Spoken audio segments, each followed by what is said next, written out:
Halo, selamat datang kembali di channel Belajar R bersama Coach Ivan. Sesi ketiga, masih belajar tentang menggunakan R sebagai kalkulator. Ah, Oke, sebelumnya udah belajar tentang operasi aritmatika, kali bagi jumlah kurang, ya. Dan kesempatan ini belajar tentang logaritma juga, pangkat, ya, apalagi akar. Oke. Ah, jadi langsung aja ke monitor. Oke, jadi hari ini belajarnya lebih rapi ya. Maksud saya lebih rapi, jadi kita menggunakan file script yang udah saya siapkan. Kita buka. Ini filenya. Oke, jadi kamu lihat ya, lebih rapi saya nulisnya dibandingkan kemarin. Nah, di bagian pertama ini, nah ini penjelasan tentang gimana pakai R secara efektif.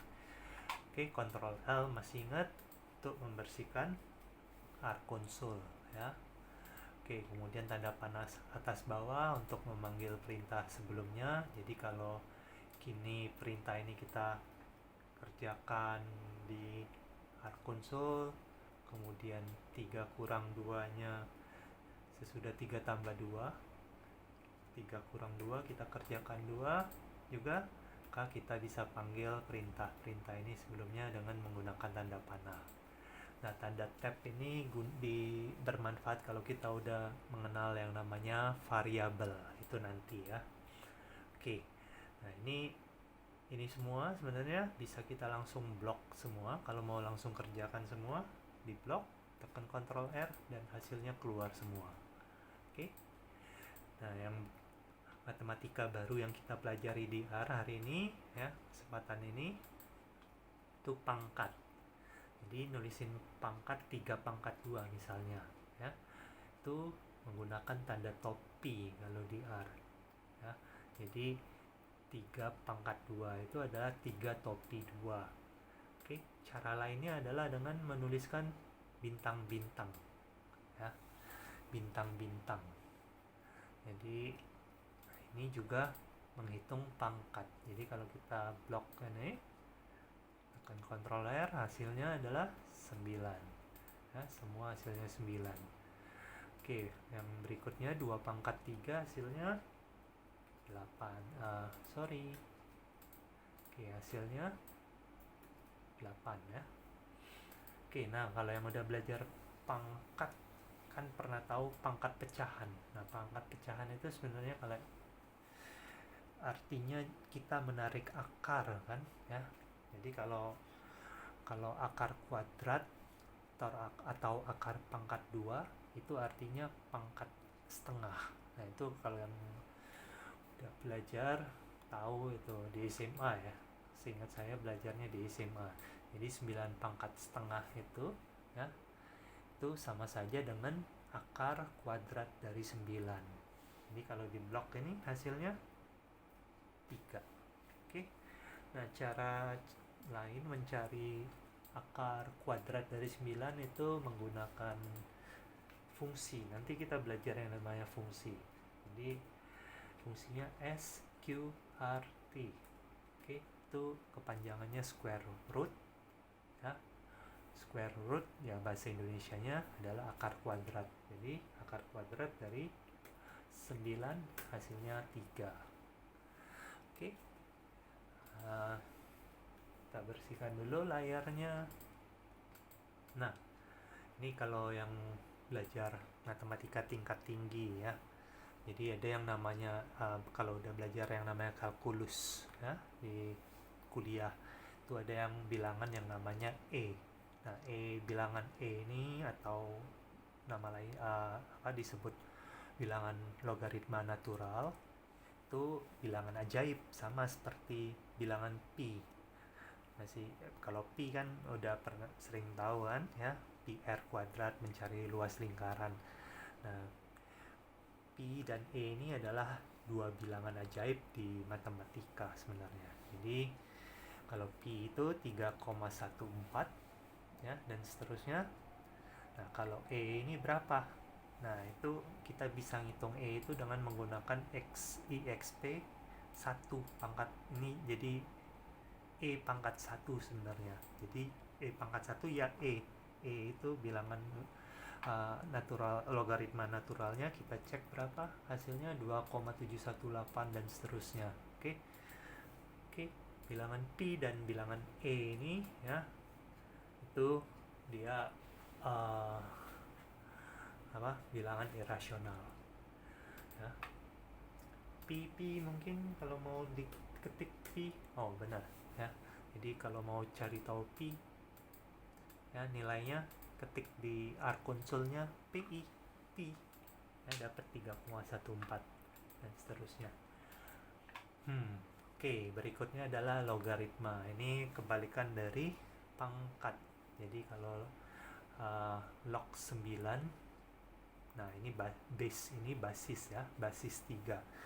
Jadi ini bacanya kalau mau diterjemahkan ke dalam pangkat, jadi 3 pangkat berapa hasilnya 9 ya. Nah itu masih bisa kita tebak-tebak kan, hasilnya 2 ya, 3 pangkat 2 kan yang hasilnya 9. Oke. Nah hati-hati ya, kalau R bisa nerima hitung log, oke, tanpa nulisin base nya, tapi ini secara otomatis dia ngambil base nya tadi nanti bilangan E. Jadi hasilnya kalau log 10 itu, kalau kamu sering belajar mungkin nulis log 10 itu basisnya 10 ya. Jadi harapannya dapat 1, tapi kalau di R ini basisnya kalau nggak ditulis itu adalah E, bilangan E tadi. Jadi hasilnya nggak 1 ya. Jadi hasilnya 2,3 dan seterusnya ini. Oke. Kalau mau cek bener nggak, jadi eksponen dipangkatin dengan ini, di copy paste saja tadi ya. Jadi ini hasilnya harusnya mendekati 10. Oke. Nah, hasilnya 9,999 mendekati 10. Oke, ya nggak perfect karena ada koreksi ya. Oke, kalau mau ngitung logaritma 10 dengan basis 10 harus ditulis basisnya, base-nya. Jadi base sama dengan 10. Oke. Jadi hasilnya 1. Nah, yang terakhir, berapa log 1 nilainya? 10 pangkat E pangkat berapa hasilnya 1. Ya ini mestinya ingat ya, hasilnya 0. Bilangan berapapun yang lebih besar dari 0 dipangkatkan 0, hasilnya 1. Oke. Operasi terakhir yang kita pelajari hari ini dalam kesempatan ini adalah modulus atau sisa. Jadi ya kalau 5 bagi 2, sisanya berapa? Ya 2 kali 2 yang paling dekat 5 kan. Jadi 2 kali 2 4. 4 dari 5 sisanya jadi 1 ya. Jadi nulisin modulus atau sisa menggunakan tanda persen-persen. Oke, persen-persen. Jadi ini 5 persen 2, sisanya adalah 1 ya. Oke. 15 persen 4 berapa sisanya?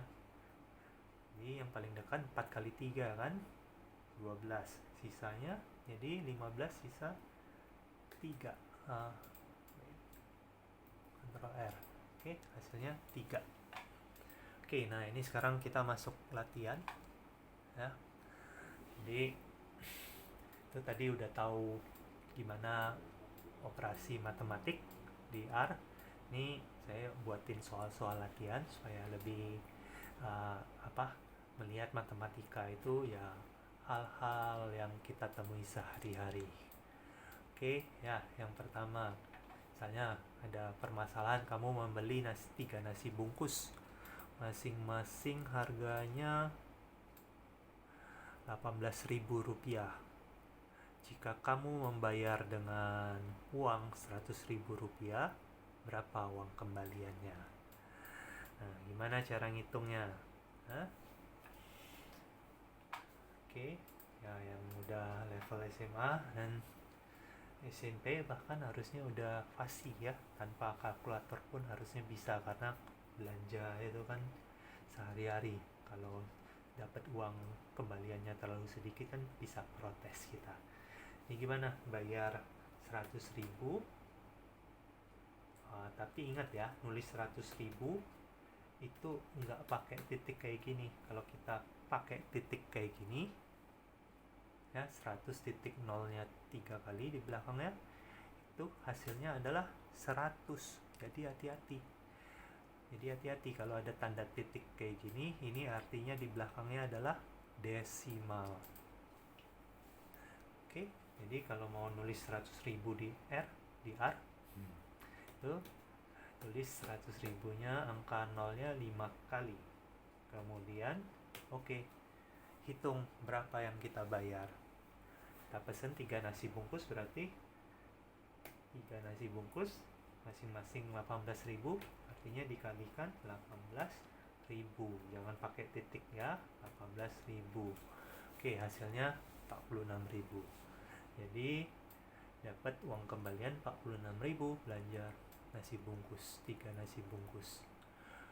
Oke, itu yang sederhana. Ya, yang kedua masih sederhana juga. Semua sederhana diusahakan soal-soalnya. Oke, yang kedua, dari 8 tembakan bola basket ke jaring, kamu berhasil memasukkan 3 kali. Nyatakan keberhasilan ini dalam persentase. Nah, gimana caranya? Oke, 3, kalau 3 kali berhasil dari 8 kali tembakan itu 3 dari 8 kan? 3 dari 8 itu nulisnya kayak gitu. 3/8 itu ya bahasa sehari-harinya adalah 3 dari 8. Oke, nah kita mau persentasenya berapa? Jadi harus dikalikan 100. Nah, tapi ini benar nggak? Kemarin kan kita belajar, pusing kita, yang mana dikerjain dulu? 3/8 nya dulu. 3/8 nya dulu, atau kali 100 nya dulu, 8 kali 100. Oke, kita cek 37,5. Benar atau enggak? Supaya yakin, masih ingat, harus pakai tanda kurung. Oke, nah ini hasilnya lebih pasti, kita lebih yakin 37,5 ini adalah persentasenya. Oke, ini bisakah kamu menjelaskan keuntungan menghitungnya dalam persentase? Nah, bisa nggak? Kenapa sih perlu hitung pakai persentasenya dalam kasus ini? Oke, jadi mungkin ini kamu 3 dari 8 ya, berhasil. Tapi kalau teman kamu misalnya 5 dari 12 ya, berhasil 5 kali dari 12 tembakan. Nah, siapa yang lebih baik? 3 dari 8 atau 5 dari 12? Nah, bandinginnya susah kan kalau nggak diubah ke persentase. Jadi kita mau bandingin, lihat persentasenya, siapa yang lebih besar. Oke, 5 dari 12. Oke, kita cek 61,666%. Jadi yang lebih baik adalah teman kamu ya, berhasil 5 dari 12. Oke, persentasenya lebih tinggi. Oke, jadi itu manfaat menggunakan persentase. Oke, yang ketiga, coba kamu menabung di bank sebanyak 300.000 rupiah. Kalau kamu mendapatkan bunga per bulan sebesar 0, koma pakai ini ya, koma kalau bahasa di Indonesia. Oke, disimpan, Ctrl S. Oke, dapat bunganya 0,5%, tapi dikenakan biaya administrasi sebesar 2.000 rupiah. Maka apakah menguntungkan menyimpan uang kamu di bank? Nah, ini nyimpan duit di bank hati-hati ya. Saya juga pernah pengalaman nyimpan di bank, dibiarin, tahu-tahu malah duitnya berkurang. Jadi mesti pintar-pintar ngitung toh untuk nyimpan duit di bank pun. Oke, jadi ngitungnya gimana? Kita untung atau rugi? Jadi 300.000 dalam 1 bulan dapat 0,5%. kemudian dipotong biaya administrasi Rp2.000, hitungnya jadi punya 300.000, 5 nolnya. Nah, dapat bunga itu ditambah kan. Nah, supaya aman, hitungnya pakai di tanda kurung kan. Soalnya ini bunga yang mau kita hitung. Bunganya berapa? 300.000. Hitung bunga dikali ya, dikali 0. Nah, koma, ingat nulis koma pakai titik di sini di R, bukan pakai koma tapi pakai titik. Jadi 0,5%. Tapi 0,5% bener nggak pakai tanda persen gini? Ya dicek aja. Jadi kalau pakai R ini jangan ragu, jangan takut. Nanti kan kodenya bisa diubah. Kalau salah ya dicek kenapa. Oke, kemudian dikurang 2000. Oke, kita lihat ya. Simsalabim. Oh, ada error, nggak bisa. Ya, jadi kemungkinan yang salah adalah nulis persentase, nggak boleh. Ya, oke, kalau coba kamu tulis 0,5%, error. Oke, jadi panggil perintah sebelumnya. Jadi ini bagaimana caranya hitung persentasenya? Ya diubah ke pembagian. Jadi 0,5% itu adalah 0,5 per 100. Jadi kita cek sekarang hasilnya.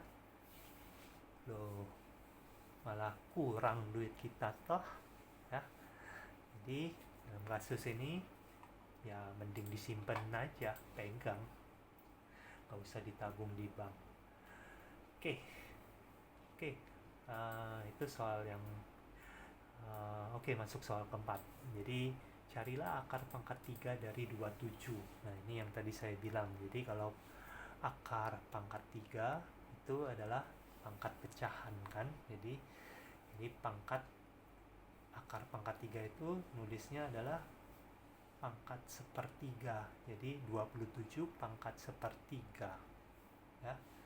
Gimana nulisnya? Pakai topi ya. Ya, ingat di sini tadi pakai topi. Jadi 27 pangkat sepertiga. Ya. 27 pangkat 1/3. Nah, benar nggak ini nulisnya? Ayo, hasilnya dapat 9. Benar nggak 27 pangkat sepertiga itu hasilnya 9? Nah, itu saya bilang kalau mau aman pakai tanda kurung. Ya, yang dikerjain kan kita maunya sepertiga dulu, pangkat sepertiga. Oke. Jadi cek hasilnya 3. Jadi ini salah, ini yang di atasnya. Ini dia ngerjain 27 pangkat 1 dulu, 27. Kemudian dibagi 3, 9 hasilnya.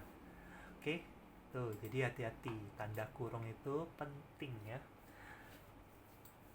Oke, kemudian yang nomor 5, 2 pangkat berapa hasilnya 64. Nah, ini jadi pakai logaritma ya. Nulis logaritmanya gimana? Oke, ingat log dalam kurung. Nah, yang mana yang basisnya? Basisnya 2 kan, 2 pangkat berapa hasilnya 64. Oke, jawabnya 6. Oke, 2 pangkat 6. Kalau nggak percaya 2 pangkat 6, cek lagi hasilnya 64. Oke, itu kalau nggak yakin diputar, dicek hasilnya betul nggak. Oke, soal yang terakhir. 17 ekor kuda akan dibagi ke 3 orang pewaris. Tapi ternyata jumlah kuda tidak bisa dibagi secara merata ke semua pewaris. Ada berapa sisa kuda yang tidak bisa terbagi? Nah, jadi kalau 17 kuda dibagi ke 3 orang itu berapa? 17 dibagi 3. Hasilnya pecahan toh. Ada desimalnya, jadi nggak bulat baginya. Kuda ya kudanya dipotong kalau mau dibagi rata, tapi motongnya juga gimana. Oke, jadi uh, ya ada berapa kuda yang perlu, sisa kuda yang tidak bisa dibagi sebenarnya. Oke, jadi ini kita masuk ke permasalahan ini sebenarnya. Jadi kita mau ngitung ada berapa kuda yang nggak bisa dibagi, itu gunakan persen-persen, 17 persen-persen 3, hasilnya 2. Ada 2 kuda yang nggak bisa dibagi rata ke 3 orang. Oke, masing-masing udah dapat 5 ya, masing-masing dapat 5, dan ada 2 kuda yang nggak bisa dibagi ke 3 orang. Nah, caranya gimana supaya bisa? Ya mungkin ketiga orang itu urunan beli kuda lagi. Jadi kalau urunan beli 1 kuda, nanti kan dapat 3 kuda. Nah udah bagi-bagi kudanya, masing-masing dapat 1 lagi gitu kan. Oke, jadi itu mengerjakan R sambil have fun ya, bersenang-senang dengan soal-soal matematika. Oke, thank you, enjoy.